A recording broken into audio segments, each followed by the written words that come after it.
Hello, everyone. Thank you so much for joining us. We'll give everyone just one more minute to start to join in, and then we'll get started.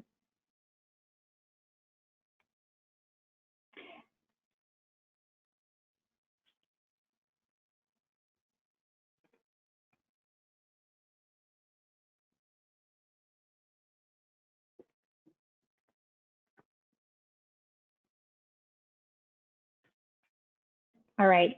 Okay. I think we can get going. We have a good audience. Thank you so much, everyone, for joining this McGill Alumni event. It's a pleasure to be here with you. My name is Anastasia Bezrukova, and I'll be hosting today's presentation. I would love for you guys to ask questions. We will get to the questions towards the end, but feel free to send them as they come up by using the chat button. So please do that, and I will leave about 10 to 15 minutes at the end to be able to answer your questions. Okay, so let's get started. So thank you so much, guys. It means a lot to me that you're here with us this evening. It's 5 p.m. here on the West Coast in San Francisco. I know it's much later for the folks that are joining us on the East Coast, so I appreciate that. My name is Anastasia Bezrukova, and I am a certified Marie Kondo consultant and also a McGill alumni. I graduated in 2012 with a Bachelor's of Commerce. I went to des Hotels, and I want to take our story back to exactly how I ended up becoming a certified Marie Kondo consultant, because it is not at all something that I expected my life to take me to. So when I graduated in 2012 with a Bachelor's of Commerce, I landed a job in Toronto as a commodity trader. It was a decent first job, but it did not pay enough to make a solid living in Toronto. Toronto is a very expensive city. Our rent was through the roof. And it took me a few years to kind of make some strategic switches to land in my dream career field, which was to be a beauty retail buyer. By that point, I was already making a much better living. It should have been enough to be able to save and pay rent and kind of have, a good amount of income left over. However, like most millennials, my post-rent money was going on paying trips to Europe, buying expensive lunches at the food court, paying for a daily latte at Starbucks. And by the end of it, there was really not much left. I was living kind of paycheck to paycheck, expensively living paycheck to paycheck, and starting to really feel the anxiety of this financial instability. At the same time, I was learning to live with someone else for the very first time. I met my now husband at McGill in our second year. And as soon as I graduated in 2012, I joined him in Toronto and we moved into an apartment together. And I very quickly realized that I was the messy one in the couple. It was my clutter that was all over the place in our, which was a pretty big walk-in closet. My clothing was taking up 90% of the space, left enough space for his 3 suits and 4 shirts. And the rest of the stuff were my clothes that I must have owned from my late teens to early 20s. And one day, even his grandmother made a comment to me saying that her grandson loved everything about me except the fact that our place was always a mess. And this really touched me. I felt, I'm like, okay, there's a problem. This is probably not a good way to live the rest of your life. Around the same time, I had confided to one of my girlfriends about the fact that I felt that despite having had graduated a few years ago, kind of being on the right track, I didn't feel like I was on the right track to reach the life goals that I had set up for myself. I wanted to get engaged. I wanted to set up my career for success and eventually start my own company. I wanted to stop feeling broke and stop feeling disorganized and always unsatisfied with what I had. And my friend suggested that I read Marie Kondo's book, The Life-Changing Magic of Tidying Up. And so I did. And as the title says it, and it might seem like a complete exaggeration, the life-changing magic, right? It's such a strong statement. I truly found it to be life-changing. fast forward 6 years, today I have a successful career in beauty tech. I have lived in Toronto, in New York, in San Francisco. I am about to launch my own beauty brand called Minori. And I've been able to make my home feel like home every single time, despite multiple moves. And that is because all my possessions, everything that I own with intention. I choose to have these things. They bring me joy and they have a special place in my life. So when I discovered how absolutely amazing, having gone through the decluttering process, the types of changes that it created in my life, I really realized that I want to be able to share this with others. And even though that my main goal is to, sorry guys, I'm realizing that I haven't changed slides at all. Here you go. So despite realizing that my main goal is to run a beauty company, I decided to become a certified Marie Kondo consultant so I can better inspire and teach and help others who want to go on this path, because I truly believe that the KonMari method, and by the way, I will refer to Marie Kondo's method as the KonMari method for the rest of the session, helps reduce anxiety that is brought by having too much stuff, by having too much clutter. It makes space in your life for your ideal lifestyle, because when we're surrounded by junk, kind of everything else in our life doesn't feel right. It improves our relationships. It definitely did for me. It contributes to financial stability because you start consuming and purchasing things in a very, very different way. And it helps you surround yourself with really what sparks joy. And when you're surrounded with what sparks joy, you're able to truly appreciate all these things and people around you and really live life. So I think that no matter where you are in your life, whether you are a 21-year-old student that just graduated or you're in mid-retirement, now is the time to do it, because it will have a magical impact on your life. And I really hope that today's presentation will help anyone who is considering this to kind of give you a nudge, because I think that given that we're still in quarantine, there's no better moment to use these kind of last few weeks, hopefully last few weeks, like maybe a couple more months of being at home to do this. It's really a once in a lifetime project, and this is what it's supposed to be. It's supposed to be a once in a lifetime tidying marathon that you complete. So let's make a quick introduction on Marie Kondo. And I don't think she's a woman who needs much of an introduction. She's become extremely famous over the past couple of years. So Marie Kondo is a professional organizer who made her debut in Japan, started this as a career for herself and for her clients, eventually became so in demand in Japan that her waiting list of clients was just unmanageable. And she started training a couple of people in her entourage to be able to help others. And that's kind of how her network of certified consultants began. And she ended up writing the book, the first book, the Life-Changing Magic of Tidying Up. And from there, she blew up. And today, I think there are very few people who have not heard her name. I will try to use today's session to guide you through the advice and kind of the structure that I create for my clients, because I think that all of you are able to do it by yourself. And I would love to set yourself up for success to do that. So let's first start and kind of think about what the KonMari method is and what it is not. So the KonMari method's main purpose is to help you declutter your life, but not necessarily minimize your life. Our goal is not for you to become a minimalist. Our goal is for you to have only the objects that spark joy for you, that make you happy, that add value to your life.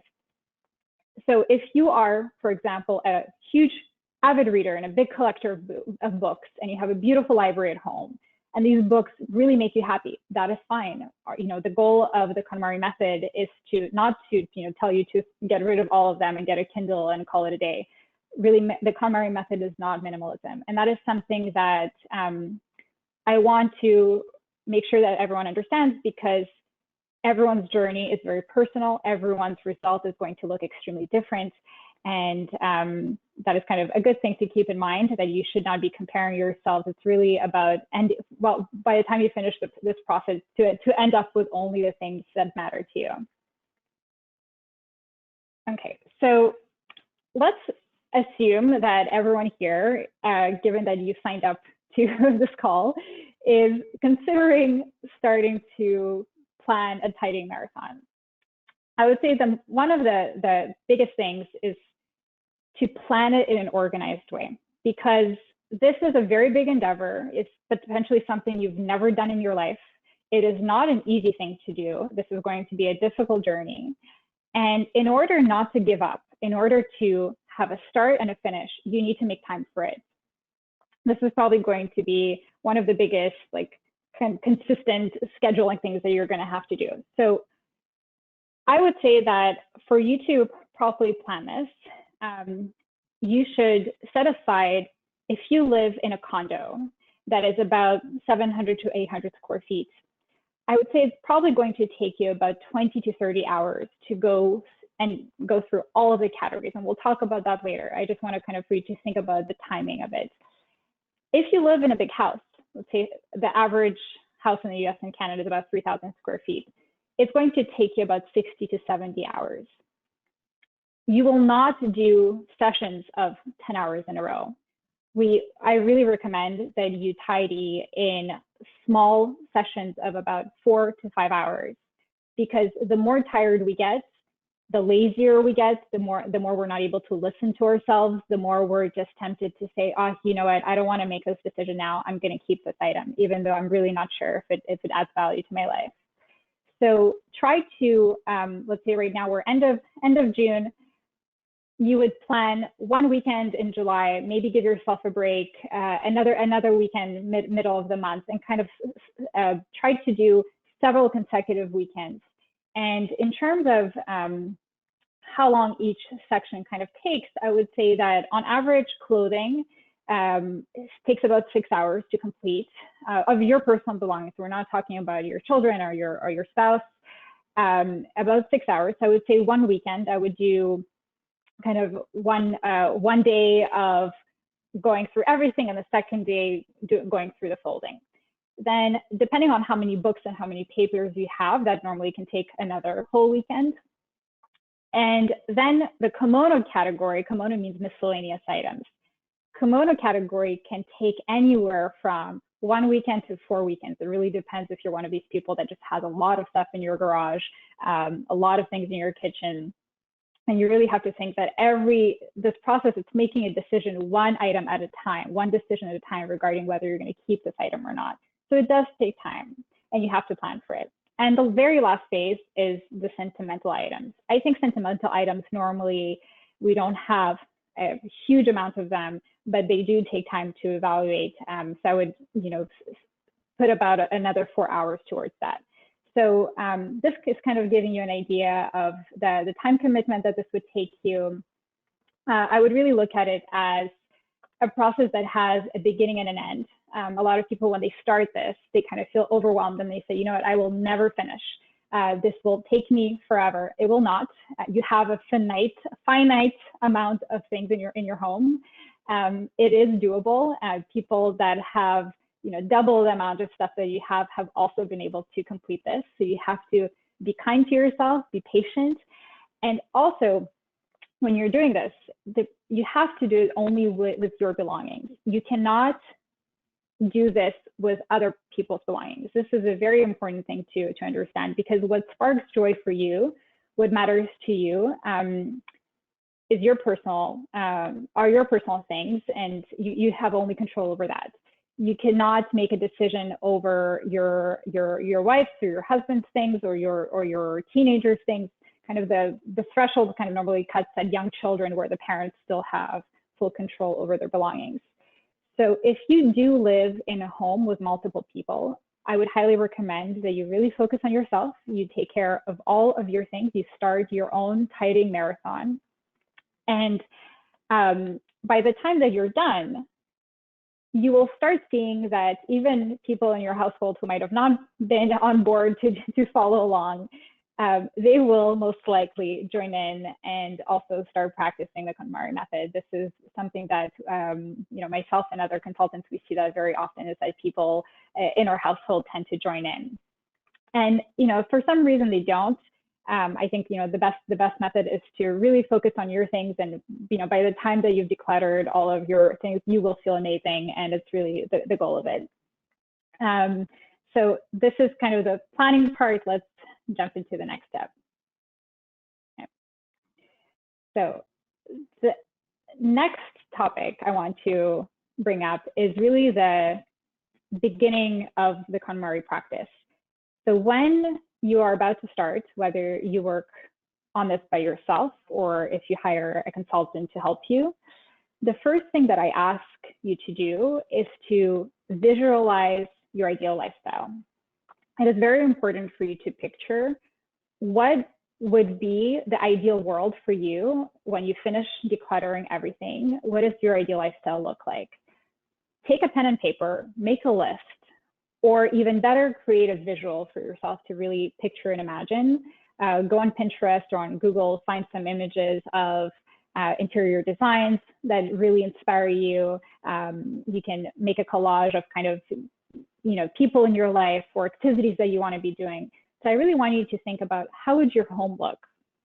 How would you feel in it? Do you want to feel cozy in your home, or do you want to feel complete serenity in your home? Just really try to put down these emotions on paper and visualize them. What would you be doing in your spare time? Do you want to create an environment where you can host a lot more friends? Or do you want to create an environment where you can finally focus on a hobby, perhaps take up painting, or finally work on the book that you've been working on for a long time? So what is the kind of the core activities that you're trying to create space for? And who would you be doing this with? So picture your friends and your family, your pets that are part of that ideal lifestyle. The reason why this is so important to do is because the tidying marathon is going to be a very long journey. And throughout it, you will have moments where you will feel stuck. You'll be holding onto an item and you'll be asking yourself if it sparks joy, and you won't know the answer. And the question that I remind my clients to go back to is, does this item that you're having a really hard time with, does this item belong in your ideal lifestyle? So for example, let's say you have a 12th pair of black heels that you've worn 2 years ago. They're still good, but for some reason you paid a lot of money for them. You're kind of on the fence whether it belongs in your life or not. I want you to really think about, does this item belong in that ideal life that you're building, in a life where you finally want to have space in your wardrobe, where you finally want to have closets that have room to breathe, where you can get dressed in the morning really quickly. So this question can be kind of asked for regardless of the item that you're holding, that you're struggling with, because your ideal lifestyle is really what we're striving towards. Okay. All right, so now let's touch upon the categories. So the main kind of cornerstone of the KonMari method, and what really sets her organizational method apart from the different other ways of organizing, is that she suggests to organize by category and not by room. And that is not how 99.9% of us would have done it. We would have normally said, all right, today is the bathroom day. I'm decluttering my bathroom cabinets. And next weekend is the garage weekend, and I'm tackling everything that's in my garage. But the KonMari method says, hold on, we're going to do this differently. We're going to go category by category and tackle this category once and for all, regardless of all the areas in the home where that category might be spread. Just think about something as simple as clothing. Our clothes, our personal clothes, will be stored in our bedroom. They will be stored maybe in the laundry room, in a garage. Perhaps we'll have some seasonal things, or in a storage room that we'll be saving. Perhaps we have other closets, guest bedrooms in the house where we're storing these things. You want to be able to pull all these items from this one category together and be able to collectively make a decision about it. It is, there's a few different reasons for that. So the first thing is for you to be able to see the sheer amount of things that you have. Then it's to be able to get a lot faster when you start working through a category. Let's say you're decluttering all the 15 charging cables that you have at home. And I'm sure, hopefully I'm not the only one who struggles with charging cables. You want to be able to deal with them in one shot. You don't want to deal with the charging cables in your bedroom, then, you know, a month later when you're decluttering your garage, find more. Like, we really want to be able to make a decision at one point in time regarding how many of an item we want to keep, and really be able to see them all together. And when you do things by category, you become a lot faster. You're very slow at first to figure out whether you want to keep something or not. As you keep working on this, making decisions on like items, your decision making becomes a lot faster. Okay, so that's kind of the reason on the category purpose versus the rooms. Then there's a very particular order to the KonMari method. We start with clothing, then we go through books, then we go through papers, then we go through kimono, which is kind of this like huge bucket of miscellaneous items that I added to the screen so you can kind of see everything that falls into it. And then finally, we finish with sentimentals. The reason that we start with your clothes is because it's the category that we know the best. It's what we wear on our body. It's closer to our heart. We have much, you know, more of an attachment to a piece of clothing than you would to a throw or to a charging cable or to some piece of electronics. It's a lot easier to pick up a t-shirt and know whether that t-shirt brings you joy than it is with basically anything else. So we want you to start the method by the easiest category because we don't want you to get discouraged. We want you to get good at doing the joy check and then kind of progressively tackle more and more difficult categories.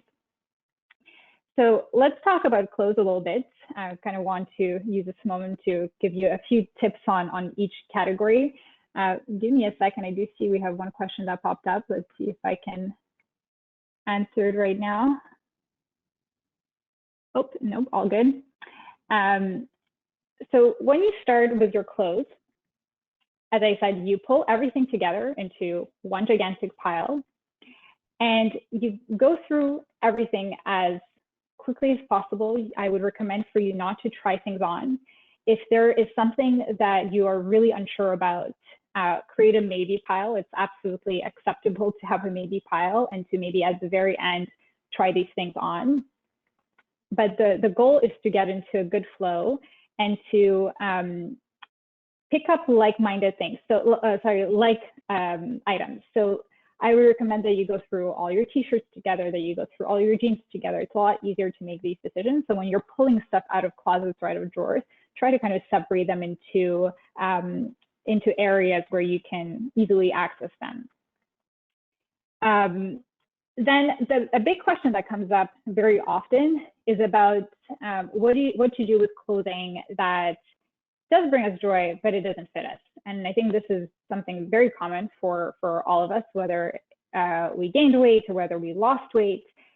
And kind of the KonMari recommendation for these clothing that doesn't fit us is to really ideally, if something is not fitting you and it's not like a 5-pound or 10-pound window, but more than that, that item is most likely not bringing you happiness because that's just not your current reality. It's either making you unhappy to know that you're so far away from that goal and that it's bringing negative energy. And it's also going to be unlikely that in the very near term, you will lose all that weight. Let's say if you're 20 pounds away from wearing something that you wore when you were in your early 20s and you've had children since, and it's just, you know, completely different world. Even if that item in your mind sparks joy, it is bringing negative energy to your life. So I would recommend for you to kind of thank those items for the time that they've served you well.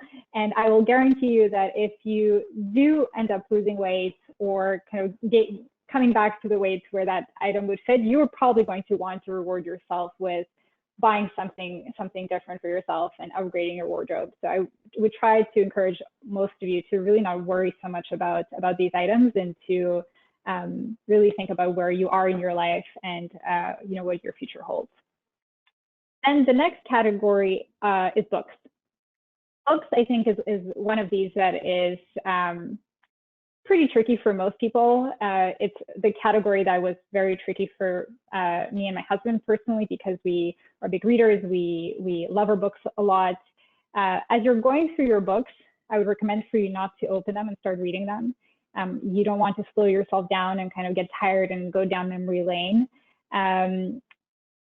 Another thing that I would say is that the books that we kind of end up suggesting for you to declutter are books that don't really fit into that ideal lifestyle. So let's say when you, at some point in your life, you really were serious about picking up some hobby.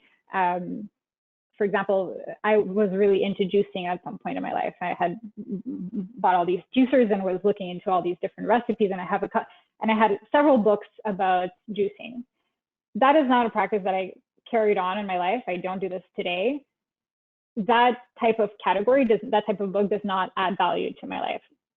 So you want to keep the things in your life, in your bookshelf, that contribute to kind of your future goals or to who you are today, not to someone that you were hoping to become, not to someone that really does not represent who you truly are, because you're kind of cheating yourself by having these things that are not truly you. But apart from that, I think it's a very personal decision. You go through the books like every other item, deciding whether it has a space for you or not. And there really isn't a perfect amount to end up with. Then the next category are papers. Papers are, I would say, probably everyone's most kind of hated category to go through, because we all have way too many of them and we get really stressed about getting rid of papers. So what I would recommend is for you to, of course, like with every other category, gather papers from everywhere they can possibly be. Do papers on a completely separate day so you're energized and you're not tired. And for once you've gone through everything, you've separated what you're keeping, what you're not keeping, everything that you're keeping, try to see if you can digitize it. In today's day, there are really great apps on your phone that you can download to scan one page at a time. You would think that it would take you like 10 hours to scan thousands, like hundreds of papers. It doesn't. It's actually, you actually get pretty quick at it, and you could store them in the cloud. And at the end of the day, you will really feel lighter to not be holding on to these papers. Obviously, don't throw out anything like taxes for the last 7 years, but apart from that, most of us are quite able to make everything else electronic and get rid of that clutter. Then the next step is kimono. So kimono, let's take a look here. Kimono is a category that has essentially all the miscellaneous pieces. So the biggest portion of kimono is normally the kitchen category. So I would do the kitchen category altogether. Then I would kind of tackle going through all the items that are electronics. Kind of, you try to take all the like items and go through them one by one. In most people's homes, you just, once you're done, clothes, books, papers, kind of everything else that's really left is kimono, so you can tackle that all together. And at the very, very end, you take care of sentimentals. The reason, as I said, we take care of sentimentals at the end is because it's the category that is the hardest to make a decision on.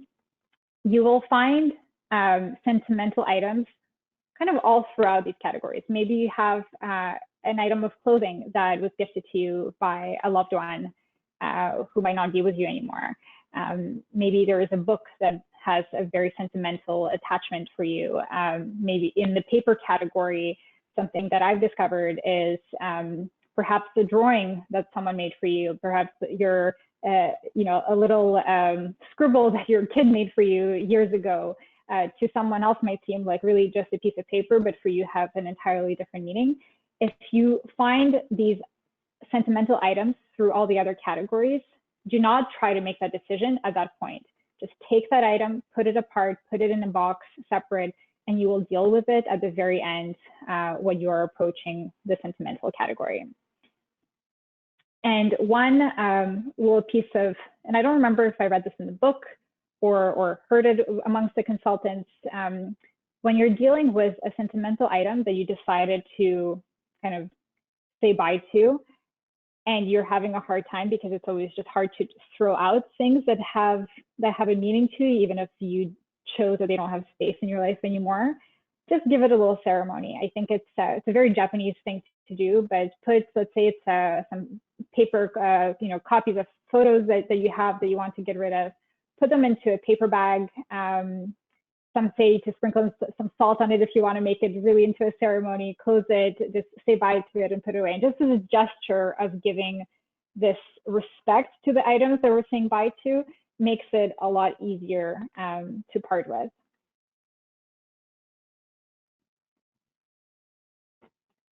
Okay, I'm gonna go to the next slide. Okay, so here I'm giving you a little bit of a visual of what the giant pile looks like. So regardless of whether you're dealing with clothing or you're decluttering your beautiful makeup collection or your electronics, find a space in your home that has a big surface that you can use. So it's either the floor. I find the bed to be quite convenient and in most instances, and really make this giant pile so you can have everything in one place.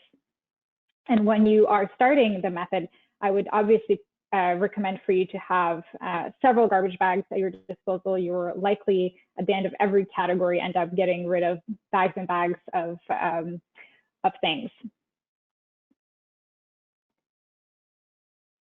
Okay, give me 1 second. Okay, so the reason that making the pile is so important is for you to kind of take a step back and see the sheer quantity of things that you own. This is one of my favorite things that I do with my clients. Once they build the pile, I kind of ask them like, all right, so what do you think? And everyone has like almost like a mini heart attack that they indeed own so much stuff. And they come to a realization that A, they have a lot, and two, a lot of these things have never been worn in years. A lot of these things don't necessarily contribute to a positive feeling in their life. And I want you to think that all these things that you're holding on to, that you're having a hard time getting rid of, you're essentially paying rent for these items.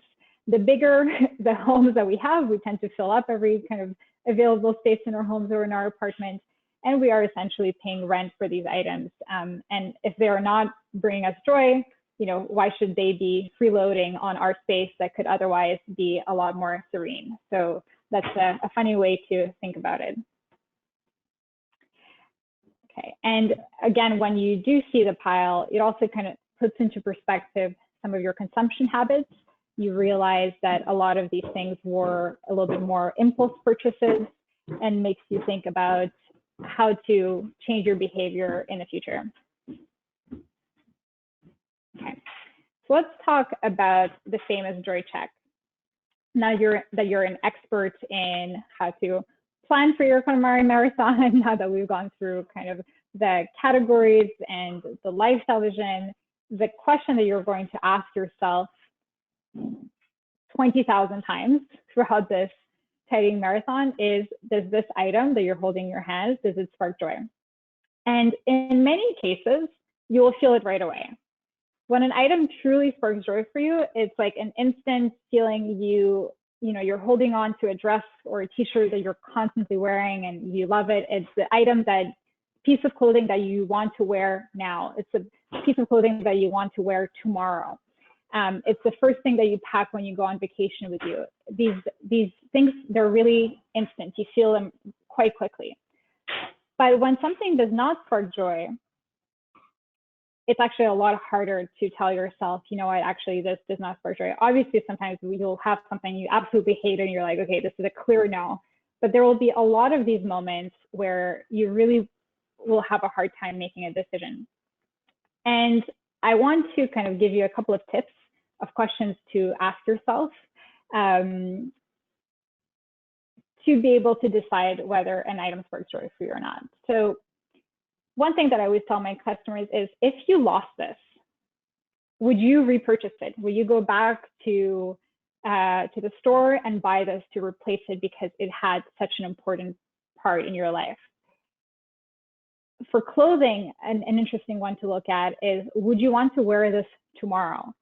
I had a client who had a really hard time parting with a sweater that she kind of, admitted to me that she wasn't sure about, that she doesn't necessarily love, but she was really having a hard time kind of saying that this does not spark joy. And she told me, she's like, you know what, to prove to you that I will wear this, I will wear it to work tomorrow. She was actually my colleague. And I said, all right, okay, let's see tomorrow how you feel in it. And she put it on the next day and she came to the office. I saw her and she came to see me and she was like, Anna, you're right. This does not spark joy at all. Who am I kidding? Like, it just having to face that item that next day, she realized that it is not something that that brings her any happiness. So when you're making that decision, try to think about it that way. Is it something that you would want to wear tomorrow if the occasion was good for it? And then another easy question is, if you lend this item to a friend and they hold on for it for a long time and they don't really remind you that they have it, would you forget about it? Or if in 2 months they didn't give it back to you, you would send them a note and say like, hey, please return this this jacket or this kitchen supply that you borrowed from me. If the answer is no, that you would have easily forgotten that this item even existed, there's a really strong chance that this item does not really spark joy for you and does not belong in that ideal vision that you're working towards. A lot of things that people really struggle with are items that have been gifted to them by someone else. In my case, things that my mother might have bought for me. And I try to make sure that at the end of, as I'm decluttering things, to just, keep this personal to you. You don't have to justify giving away something to a donation center, to anyone else. It's your decision. No one's going to judge. Well, maybe someone is going to judge you for it, but do not put yourself in that circumstance. Just make your decisions for yourself. And the end result is really what you're going for, not someone else's feelings. Okay. Then comes the question of what to do with all the things in your home that don't necessarily spark joy, but that you have to keep. For a good example is, tools in your toolbox, ugly drying rack that you might have, kettlebells, weights that you are using, but they don't necessarily spark joy. The KonMari method really suggests for you to keep those things with confidence, love them, love the fact that the purpose that these items are serving is what brings you joy. So without these tools, maybe you won't be able to fix your bicycle, and riding your bike brings you joy. So really think about these utilitarian items as items that do bring you joy in the end, because it's the purpose that they serve, and keep them with confidence. Don't have this feeling that you maybe didn't do your joy check properly and chose to keep it even though it doesn't spark joy. Take a step back in these instances and really think about the purpose that this item serves you. Okay. I see a couple of questions that came up and I want to try to answer a couple of them now. So I'll read the first one. Sometimes I'm okay getting rid of an item, but not throwing it out, but finding somewhere to donate the items to slows everything down. Any suggestions for this? This is a very fair point. I would say that kind of what a lot of us are tempted to do is to gift items that don't spark joy for us, to a relative, to a sibling, to a friend. I would strongly recommend you to not do that, because people will most likely accept because they feel bad, but then you're kind of transferring something that does not spark joy to another person for whom it's very likely not to spark joy. I would say donation centers, we have a lot of them in every single city. That's a whole different other conversation in terms of like, do these things actually go into the proper hands? A lot of them unfortunately don't. But I would say that really focus on your strong goal of finishing your decluttering session, of getting rid of items that do not belong in your life. Bring them to a donation center. Please do not prevent yourself from accomplishing your goals because of this fear. And if you have prepared things to donate, try to get them out of your home as soon as possible. this is kind of a helpful thing to work with a consultant because they kind of force you to do it, whereas they don't let you hold on to things for months and months. Put everything in a bag, bring it to the donation center that same evening or that same weekend. Don't leave these bags in your home for months on end, because that feeling of lightness that you want to experience, it won't come until these things are out of your home. Another kind of source that a lot of people attempt is selling items that they're trying to get rid of. That's, if it's a piece of furniture that you can truly get a good amount of money for, post it on Facebook Marketplace, or Kijiji or Craigslist in Canada. Things tend to go pretty quickly if you price them well. But if it's something really small, you're going to get $10 for it. Do not hold on to this item for 3 months in order to get $10 to $20 for it. It's really taking up energy for you, and is not really adding to your life. So this is a difficult question, but I highly encourage for you to kind of be a little bit more egoistical here and think about your goal in the first place. Okay.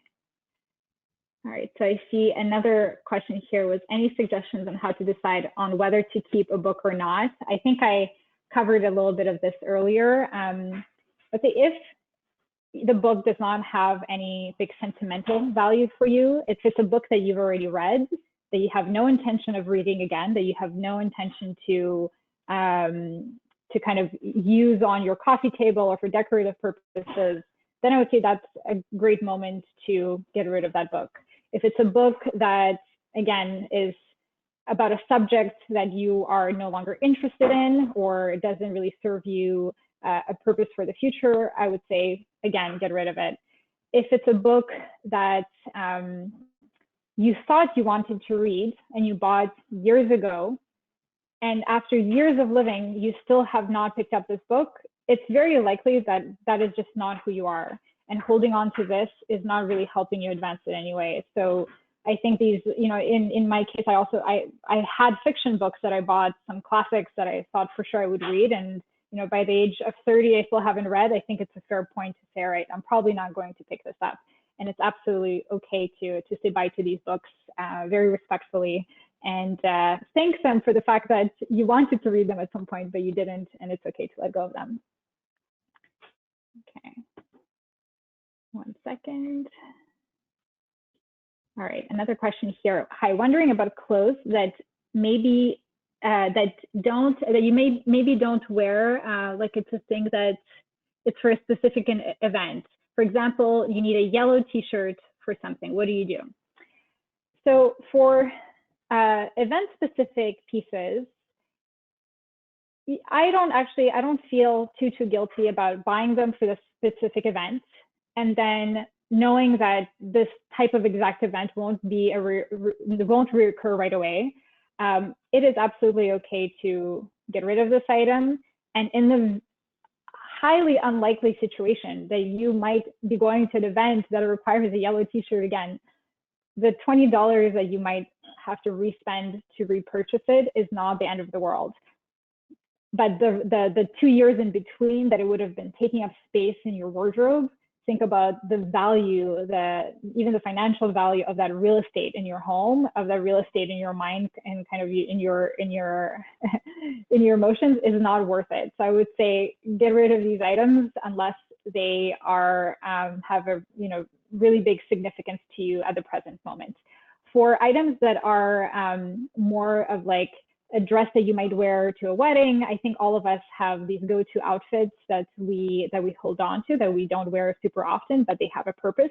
I almost compare that to like seeing it as the utilitarian category of the toolbox that you need to keep, even if this item might not particularly spark joy, but you want to have this outfit for a specific type of occasion, then that's fine. Do hold on to it, but maybe just have one of them and not 5 different versions of black dresses that don't spark joy for you. Okay. Okay, next question is recommendations for family photos. I have many containers of them and can't bring myself to get rid of them. So for family photos, I would say treat them as paper, digitize them, take a scanner app, scan these photos, and maybe create a nice album on the web for yourself.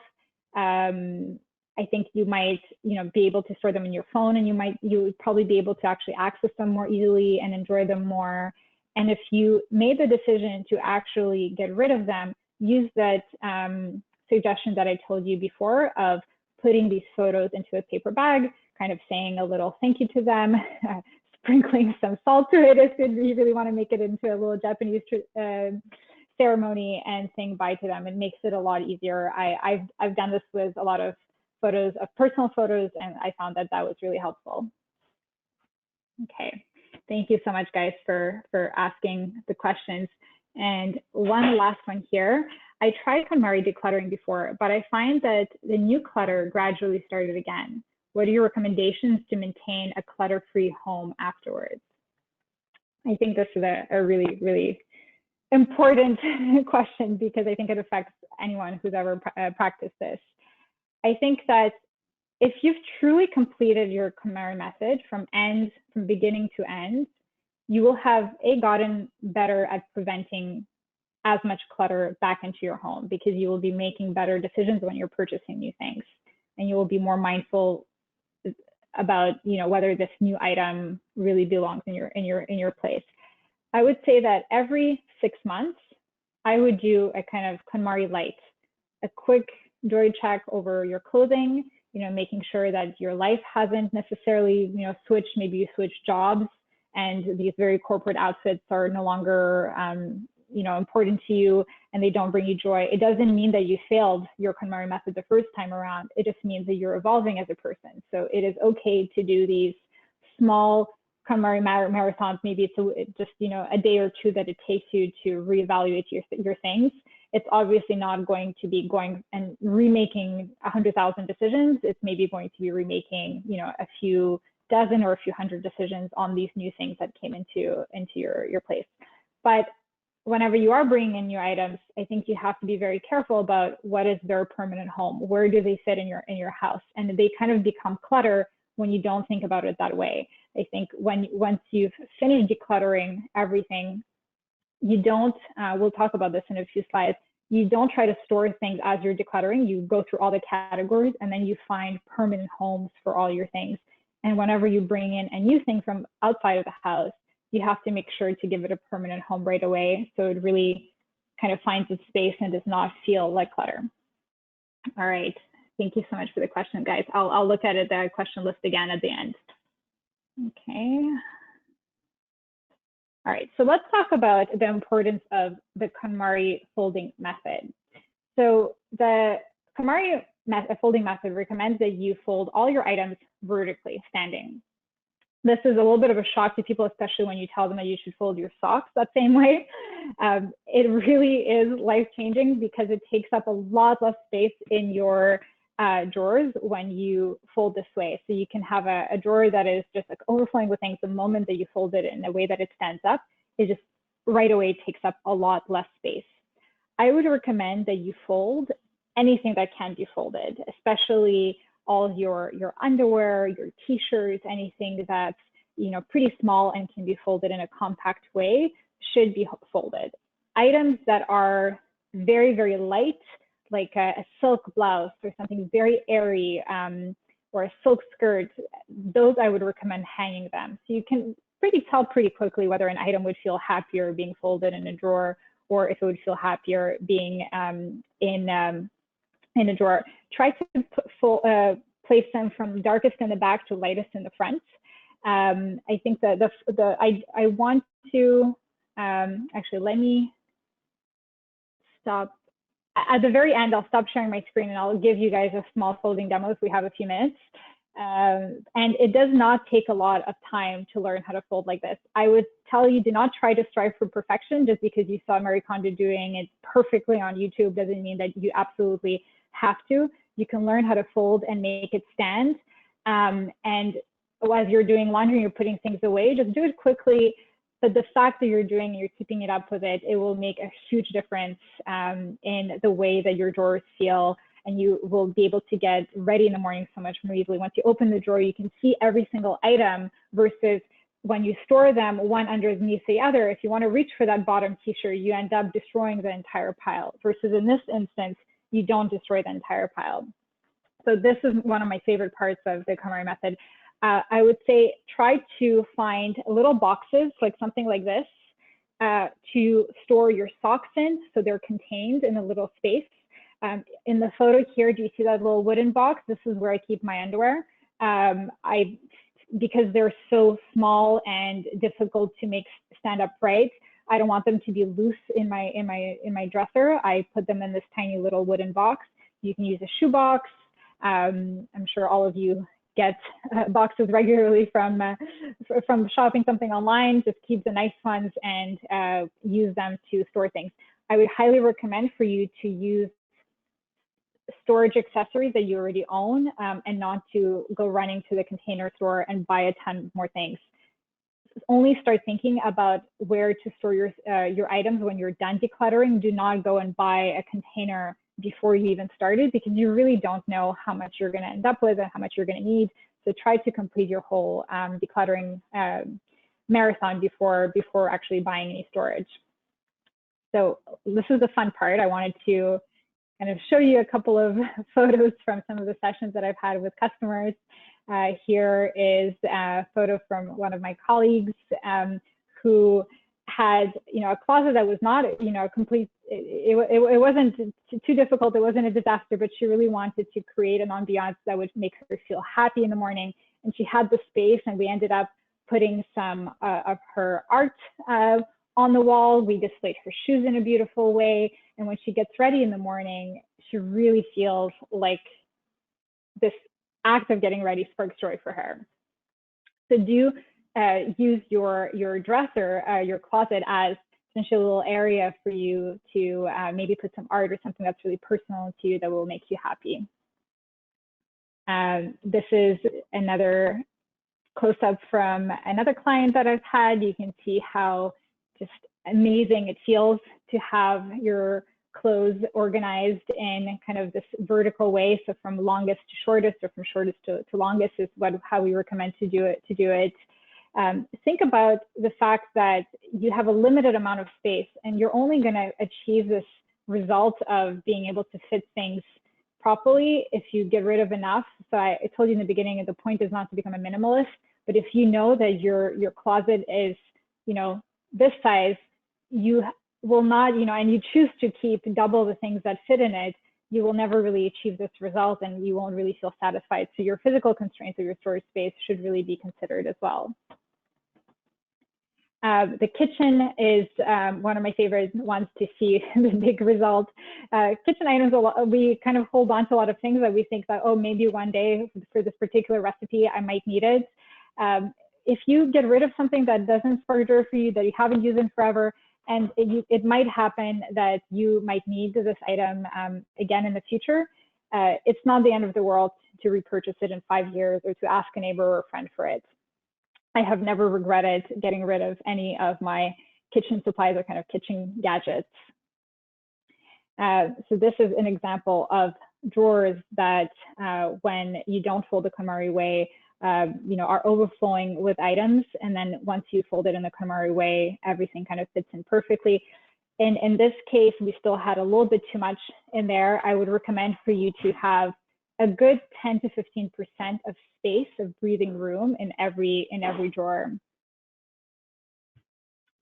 And for anything that you keep in cabinets, whether it is whether you keep it, whether it's makeup or kitchen items, and I would recommend for you to store things vertically, have them stand instead of lying flat, because it's just a lot easier to pick things up, to see them, versus when they are laying down, it doesn't make it as convenient. This is an example of one of my clients who had, you can see her husband was using a good amount of space, but it's really her things were a little bit out of control, and she felt so amazing once she got rid of all the items that she hasn't worn in years, and her closet finally had the breathing room that she was looking for. And for shoes, I would recommend for you to always store them in a way that you can see them next to each other, not in these little pockets, because when you store your shoes in kind of how you see it on the photo on the left here, you end up not really seeing them, you end up forgetting about them, and things that we forget do not really bring us joy. And for bags, you can fold bags one inside the other. That is really the recommended way in order to be able to save some storage. This kind of goes against not being able to see it, but if you have a purse that you hold on to for a special occasion, just put it inside another bag.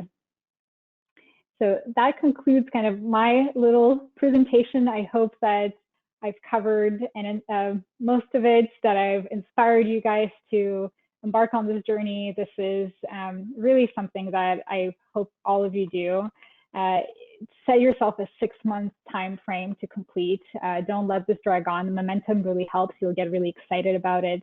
Remember to, as you're doing it, to take breaks, not to do it when you're tired, to schedule time for yourself to do this, and to focus on your own things. Don't worry so much about your partner or your kids, even if they're not into it. Just take care of your own belongings, and it will really help you achieve that kind of freedom in your life to be able to then take care of yourself and of your goals. So let me pick up a few more questions, and then I'll use a minute to do a folding demonstration.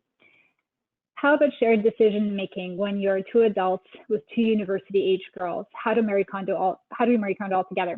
So this is, I would start with yourself. If your husband or your partner is on board to do this as well in parallel, then that's great. If the whole family is on board to do it at the same time, you can just,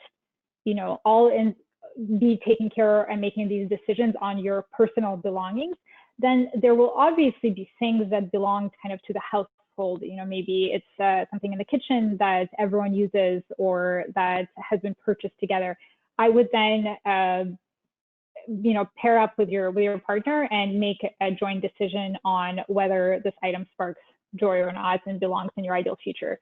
So I would say that if everyone is on board to do it, kind of have your own ideal lifestyle pictures and maybe have a conversation all together to what would be the ideal thing to reach at as a family. But absolutely do not try to force your teenage daughters to do this if they are, or your university daughters to do this unless they are willing and want to embark on this, because this really has to come from their own desire. Okay, I'm sorry if I won't get to all the questions. I do want to kind of take a quick second to show you a folding demo. All right, so I'm going to stop. And one last thing here is, if you guys want to, I'll ask the organizers to share this presentation. If you have other questions, please feel free to email me. My email is anastasia@myminori.com. I also have a blog, myminori.com, and an Instagram account called Minori Beauty. This is the beauty brand that I'm launching, but we also post some Marie Kondo content on there. So feel free to check that out, and please contact me with your questions. I'd absolutely love to have a phone chat with you or shoot you an email to answer them. Okay. All right, so I'm pausing my screen. Hopefully you're not seeing my screen anymore. And I'll do a quick folding demo. And I would recommend for you to go look this up on YouTube as well. There's great ones. I'm going to start with a pair of boxers that I stole from my husband. So this is something super light and airy and feels like it's hard to fold, but it really isn't. So you start from the side, kind of bring in from one side to another. Then I would go half and another half, and then it stands. And in your dresser, I would recommend to keep these types of light items snug together inside a little shoebox. And for socks, which seem actually quite hard, do not roll your socks together. Do fold them the KonMari way as well. So you start from the tip, you kind of go into the middle, and just roll them into a little cube until they stand. And for socks, I absolutely love using a little box. I keep them together, and that's really helpful. Okay, so I think we're running out of time because we're exactly at 6 o'clock. Thank you so much to all of you who have joined us today. I'd love to stay in touch. So if you have any questions, please shoot them my way. Thank you so much.